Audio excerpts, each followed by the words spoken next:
রব বলে আমি চাই না আমার বান্দা জাহান্নামে যাক, আমি চাই না আমার বান্দা জাহান্নামে যাক। ও পৃথিবীর মানুষ, তোরা কি মায়ের ভালোবাসা দেখিসনি?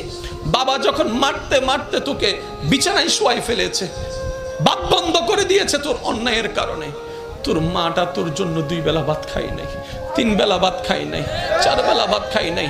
তোকে মারতে যখন নিয়েছে, তোর মা এসে তোর পিঠের উপর এমন ভাবে তোকে জড়াই ধরেছে, তোর বাবার প্রত্যেকটা আঘাত তোর পিঠে পড়ার যেগুলা তোর মা এই পিঠের মধ্যে আপন করে নিয়েছে, সন্তানের গায়ে আঘাত দিতে দেয় নাই। ও মা, তোর কাছে এত মায়া কেন? ও মা, তোর কাছে এত ভালোবাসা কেন? মা উত্তর দেয়, আমি পেটে রেখেছি 10 মাস, আমি পেটে রেখেছি 10 মাস, রাতকে দিন মনে হয় নাই, দিনকে রাত মনে হয় নাই, কষ্টের পর কষ্ট করেছি, আমার বমির উদ্বেগ হয়েছে, বমি হয় নাই, বমির উদ্বেগ হয়েছে, সেই কষ্টটা আমি সন্তান তোর চেহারার দিকে তাকিয়ে সহ্য করে নিয়েছি, খাবারের স্বাদ চলে গিয়েছে তারপরও মেনে নিয়েছি, আমি ডান কাত হতে পারি নাই, বাম কাত হতে পারি নাই, তারপরও আমি কষ্ট সহ্য করে নিয়েছি, আমি প্রস্রাব পায়খানা করতে পারি নাই তুই পেটে থাকার পরে, বড় হওয়ার পরে, কারণ তুই আমার সন্তান, তোর জন্য আমি সেটা মেনে নিয়েছি। শেষ পর্যায়ে জানিস রে বাবা, এমন পর্যন্ত হয়েছে তুই বাঁচবি না হয় আমি বাঁচবো, ডাক্তার বলে 2 জন থেকে যে কোনো একজনকে বাঁচা যাবে। আমি মা সেই দিন বলেছিলাম, ডাক্তার রে আমার বাঁচার দরকার নাই, আমার সোনার মানিককে বাঁচাও, আমার সোনার মানিককে বাঁচাও, আমার কলিজার দনকে বাঁচাও, আমার সন্তানকে বাঁচাও। ডাক্তার বলে, ও মা তুমি বাঁচলে তো আজও সন্তান আসবে, তুমি বাঁচলে তো অনেক সন্তান আসবে। মা উত্তরে বলেছিল, ডাক্তার মশাই আমি তো সূর্য দেখেছি, আমি তো চন্দ্র দেখেছি, আমি তো আকাশ দেখেছি, আমি তো বাতাস দেখেছি, আমি তো দুনিয়া দেখেছি, আমার বাবা আমার মা কিচ্ছু দেখে নাই, আমার সন্তান কিছু দেখে নাই, আমার কলিজা কিছু দেখে নাই। আমি মা নিজে বাঁচার জন্য পাষাণের মতো সন্তানকে মারতে পারবো না, সন্তানকে মারতে পারবো না, সন্তানকে মারতে পারবো না। রব বলে, ওই মায়ের তুলনায় 1000 গুণ আমি রব তোকে ভালোবাসি। আল্লাহু আকবার।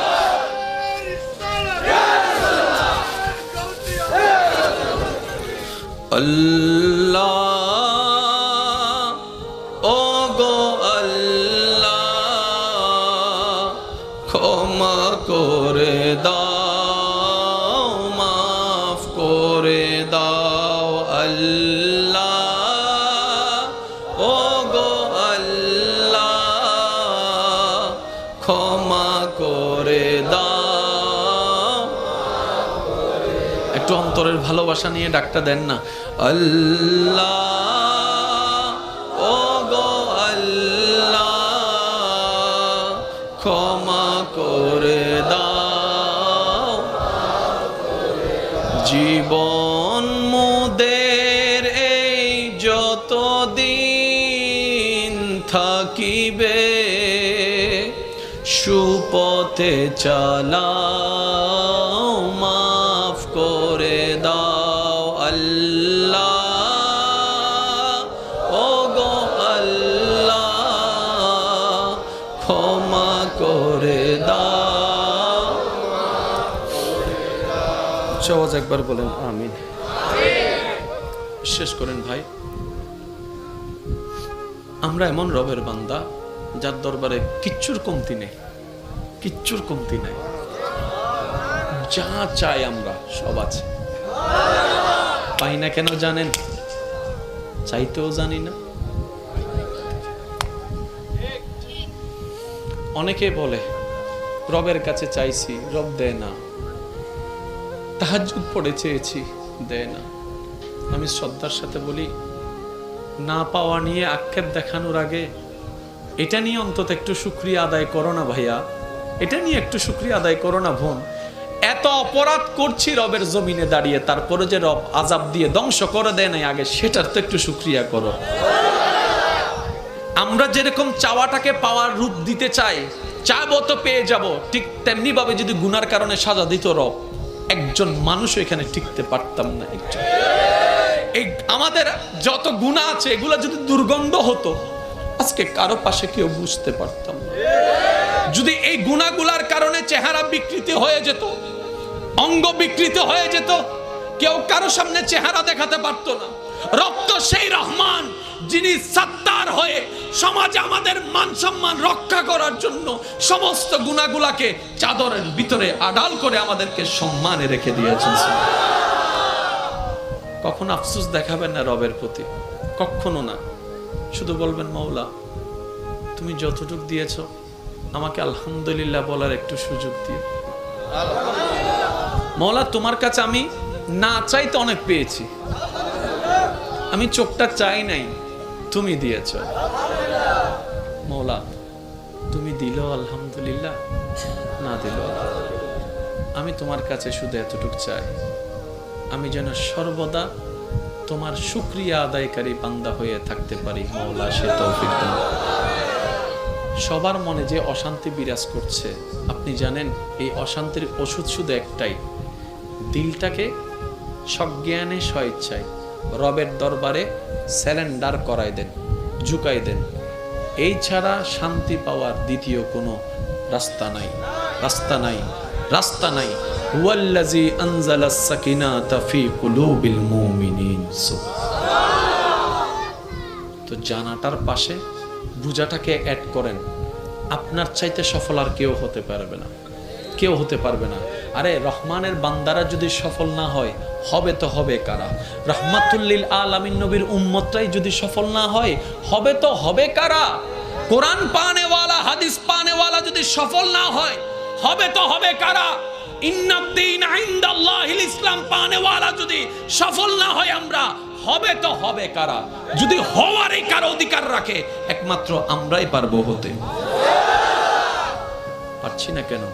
আমরা নেওয়ার মতো নিতে জানি না, গুরুত্ব দেওয়ার মতো গুরুত্ব দিতে জানি না। এবার আসুন, প্রত্যেক নবীর উম্মত রবের বান্দা। আদম নবীর উম্মত রবের বান্দা, মূসা নবীর উম্মত রবের বান্দা। এবার আমি আপনাদেরকে একটা প্রশ্ন করব, আপনাদের যার যেটা জানা আছে আপনারা আমাকে সেটা উত্তর দিবেন। এই পৃথিবীতে কি আমরাই প্রথম, নাকি আমাদের পূর্ব অনেকে আসছিল? আচ্ছা, অনেক নবী আসছিল।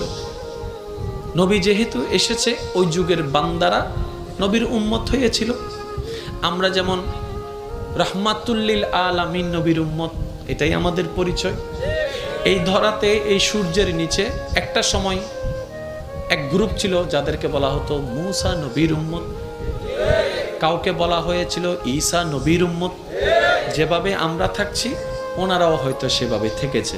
স্টাইলটা ভিন্ন ছিল, দেশটা ভিন্ন ছিল, রংটা ভিন্ন ছিল, ভাষাটা ভিন্ন ছিল, সবাই তো রবের বান্দা। এবার আমি আপনাদেরকে একটা প্রশ্ন করি ভাইয়েরা, সজ্ঞানে সবাই উত্তর দিবেন।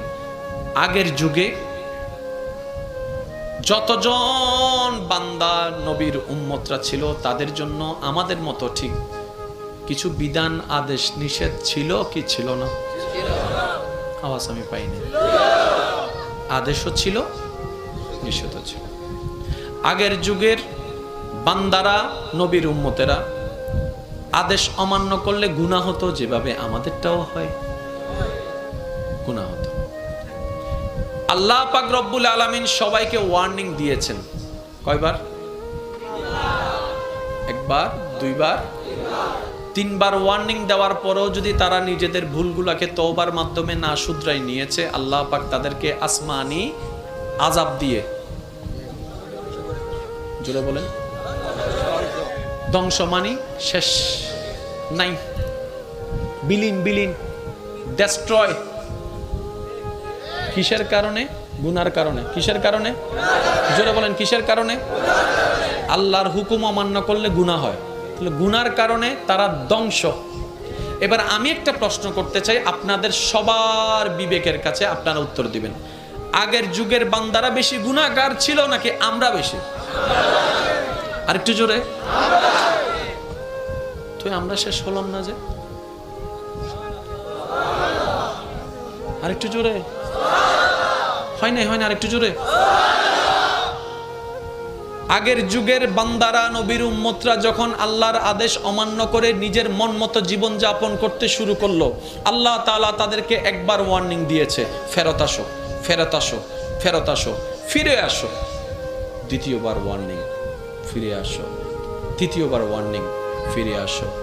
যারা এসেছে, যারা এসেছিল তারা রহমতের মাধ্যমে মুক্তি পেয়ে গিয়েছে, আর যারা আসেনি, কেউ নূহ আলাইহিস সালামের ওই সময়ের প্লাবনের মধ্যে পানিতে ডুবে শেষ হয়ে গিয়েছে, কেউ বা লূত আলাইহিস সালামের সময়ে আসমান থেকে আগুনের বর্ষণ হয়ে ধ্বংস হয়ে গিয়েছে, কেউ বা বানরের রূপে রূপান্তরিত হয়েছে, কেউ বা এই রূপে, কেউ বা ওই রূপে, কেউ পাথর হয়ে গেল, কারো ধ্বংস হয়ে গেল, কারো পানি উল্টাই গেল, কারো জমিন উল্টাই গেল, কোনো না কোনোভাবে একবার, দুইবার, তিনবার ওয়ার্নিংয়ের পরে সব কিছু আল্লাহর পক্ষ থেকে ডেস্ট্রয় হয়ে গিয়েছে।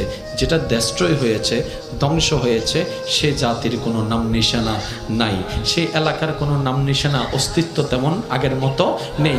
ওইটা আর উর্বর জমি বলা হয় না, সেটাকে আযাবের জমি বলা হয়, আযাবের জমি বলা হয়, সাজার জমি বলা হয়। এবার আসমান প্রশ্ন করে, মাওলা 2022 সালে যারা আছে ওরা আগের গুলার চাইতে 10 ডবল গুনাহগার।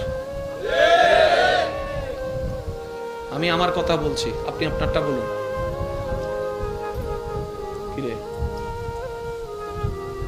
আসমান বলছে, মাওলা আমরা তো দেখেছি লূত আলাইহিস সালামের উম্মতকে অবাধ্যতার কারণে তুমি কিভাবে ধ্বংস করেছো। আসমান বলে আমি দেখেছি, সূর্য বলে আমি দেখেছি, চন্দ্র বলে আমি দেখেছি, মাওলা জমিন বলে আমি তো নিজে দেখছি। অবাধ্য যারাই হয়েছে তোমার গজবের শিকার হয়েছে, গুনাহ যারাই বেশি করেছে তারাই গজবের শিকার হয়েছে। এবার আমরা যখন দুনিয়াতে বিচরণ করতে লাগলাম, তাদের যুগে ফেসবুক ছিল না, আমাদের যুগে ফেসবুক আছে। তাদের যুগে ইউটিউব মেসেঞ্জার ছিল না, আমাদের যুগে ইউটিউব মেসেঞ্জার আছে। তাদের যুগে ইন্টারনেট ছিল না, আমাদের যুগে ইন্টারনেট আছে। মূল কথা যেটা বলতে চাচ্ছি, তাদের গুনাহ করাটা যত কঠিন ছিল, আমাদের গুনাহ করাটা তত সহজ হয়ে গিয়েছে। সহজ হয়ে গিয়েছে, হাঁটতে গুনাহ, বসতে গুনাহ, শুইতে গুনাহ, যাইতে গুনাহ, ঘরে গুনাহ, বাইরে গুনাহ, বন্ধুদের ভিতর গুনাহ, ভাই বোনের ভিতরে গুনাহ, বন্ধু বন্ধু গুনাহ, ভাই ভাইয়ে গুনাহ, এমন গুনাহ তেমন গুনাহ, টিভিতে গুনাহ, মিডিয়ায় গুনাহ, মোবাইলে গুনাহ, এখানে গুনাহ, সেখানে গুনাহ, চার দোকানে গুনাহ, চার দোকানের মধ্যেও গুনাহ, চা খাইতে গেছি সেখানেও গুনাহ, গুনায় গুনায় আমাদের ভরপুর। এবার আসমান বলে, ও মাওলা তারা তো গুনাহ করতেই আছে, গুনাহ করতেই আছে, তুমি আযাব দিচ্ছ না কেন? জমিন বলে, মাওলা তারা বড় পাপী, তাদেরকে আযাব দিয়ে ধ্বংস করে দাও। সূর্য বলে, মাওলা তুমি আযাব দিচ্ছ না কেন? চন্দ্র বলে, মাওলা তুমি আযাব দিচ্ছ না কেন? সুবহানাল্লাহ জোরে বলেন না। চন্দ্র বলে, মাওলা তুমি আযাব দিচ্ছ না কেন? মঙ্গল গ্রহ বলে, মাওলা তুমি আযাব দিচ্ছ না কেন? জিব্রাইল বলে, মাওলা ধ্বংস করে দাও না তাদেরকে। পাপ তো এমন পর্যায়ে চলে গিয়েছে, সন্তান পর্যন্ত মা বাবাকে হত্যা করতে দ্বিধাবোধ করছে না, হত্যা করতে দ্বিধাবোধ করছে না। বউ রেখে 3-4টা মেয়ের সাথে পরকীয়া করতে দ্বিধাবোধ করতেছে না। জেনার উপর জেনা করে যাচ্ছে, প্রেমের নামে জেনা করে যাচ্ছে মাওলা, সুদ করে যাচ্ছে, ঘুষ করে যাচ্ছে মাওলা। অন্যায় তো বেড়ে যাচ্ছে, পাপ তো বেড়ে যাচ্ছে, আদেশ অমান্য তো বেড়ে যাচ্ছে। ও মাওলা আগের যুগের বান্দাদেরকে, নবীর উম্মতদেরকে তুমি আযাব দিয়েছো, সাজা দিয়েছো, তাদেরকে দিচ্ছ না কেন? তাদেরকে দিচ্ছ না কেন?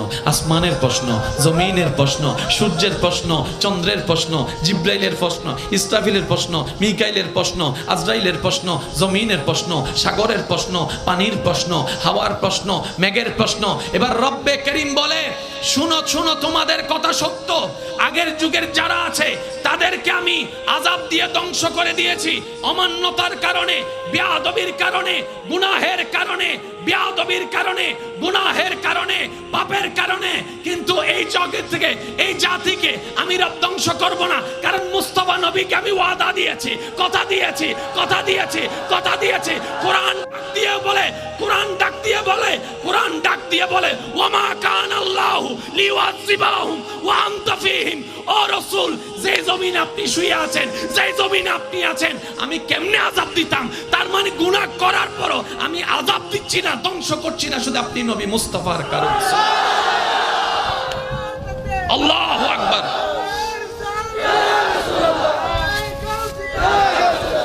উচ্চ আওয়াজ একবার বলেন না সুবহানাল্লাহ।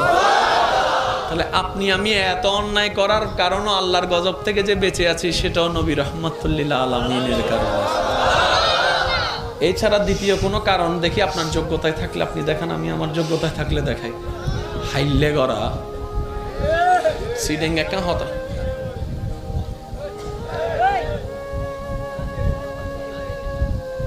কি হতা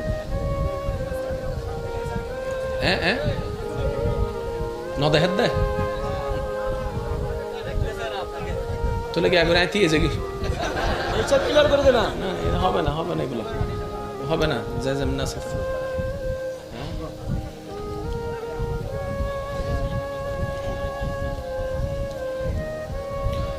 সবাই মিলে একবার বলেন মারহাবা। ইঞ্জিল জিবে স্টার্ট দিলাম, আবার এবার ঠান্ডা গিয়ে আবার নতুন করে দম করি। এবার বুঝছো না কিল্লা আওয়াজ করতাম মানা করি এই যে অনামাতার দেশ হন কেউ ওয়াইজ করলে। আরেকটা জিনিস আমি বলি, ওই আই আইবের সময় হট্টকুল চিল্লা ফাল্লা ই দেন এত একজনে কিন্তু ওয়াইজ করে খবরদার এই হামনদিন করিবেন। আলেম ইবে ইবের হতা নহর আল্লাহ এবং রসুলের হতা হতে। এবার যে আইব আয়ুক ইবের সম্মান ইবের সুফি সুফি সুফি সোরর মতো আনিবেন। ইবের হারণে কিংবা ইবেরে আমন্ত্রণ জানাই তো যাইয়ার যেন আলেমের ওয়াইজও ডিস্টার্ব নয়, আল্লাহ এবং রসুল নারাজ হয়ে যাব ভাই। এই হাম যায় না জীবনত নয় ইনশাল্লাহ, ঠিক আছে না? ইনশাল্লাহ ঠিক আছে না? মাহফিলের একখানা আদব আছে না নাই? আগে মাহফিলত বেশিরভাগ শ্রোতা আছিল দি মধ্যবয়স্ক আর বুড়ো, এখন হল দি বেশিরভাগ যুবক। তার মানে এই যুবকের উপস্থিতি প্রমাণ করে দেয় আগামীর ভবিষ্যৎ ইসলামের সুন্দর আছে ইনশাআল্লাহ। আর কেন জোর হ না নাতি যা তয় এবার দাদার লাডি হয় আর জোর হ না এবার হই। আমি প্রায় সময় ওয়াইজ থই দিই আর দাদা নানা যারা আছো চুপ করিতে হয় নাতিও কলে। একটু কল্পনা করেন, আচ্ছা নবীকে দেখলে কেমন হতো? সেই মুস্কি হাসিটা দেখলে কেমন হতো? যদি একটু দূর থেকে হলো দেখতে পারতাম কখনো নবী রহমতুল্লিল আলামিন। এখানে হয়তো অনেকেই আছেন নবীকে স্বপ্ন মোবারকে দেখেছেন, কিন্তু বেশিরভাগকে হয়তো চেহারা দেখেন নাই, আলো দেখেছেন। স্বপ্ন দেখে চেহারা মোবারক দেখা কিন্তু সৌভাগ্য আমাদের হয় না, আমরা আলোটা দেখি। কিরে সবাই আলোর কথা বলে, চেহারা দেখি না কেন? বলে যে এই পাপী দুই নয়ন ওই চেহারা, মায়ার চেহারা দেখার হয়তো যোগ্যতা নেই আমাদের। ইস কেমন হতো যদি একবার নবী রহমতুল্লিল আলামিনের জবান থেকে আওয়াজটা কোরআনের তেলাওয়াতটা শুনতে পারতাম, একবার যদি সে মুস্কি হাসির দিদার করতে পারতাম। ইয়া রব তোমার দরবারে ফরিয়াদ, স্বপ্নে হলো জীবনে একবার এই তৃষ্ণার্ত আশেকের অন্তরকে নবীর জিয়ারত দিয়ে আল্লাহ তুমি ধন্য করে দিয়েছো। রাসূল পাক সাল্লাল্লাহু আলাইহি ওয়াসাল্লাম বলছেন মান রাআনি ফিল মানাম, যে আমাকে ঘুমের মধ্যে স্বপ্নে দেখলো সে আমাকে সত্যিই দেখতে পেল। সুবহানাল্লাহ। কারণ শয়তান আমি নবী রহমাতুল্লিল আলামিনের সূরত ধরতে পারে না, কপি করতে পারে না, আমার রূপ নিতে পারে না। আমার রব সেটা শয়তানের উপর থেকে হারাম করে দিয়েছেন। সুবহানাল্লাহ। একটু কল্পনা নিয়ে মহব্বত দিয়ে, জন্ম আমার নবীর যুগে হলে দু নয়নে রাসূল পাক দেখিলে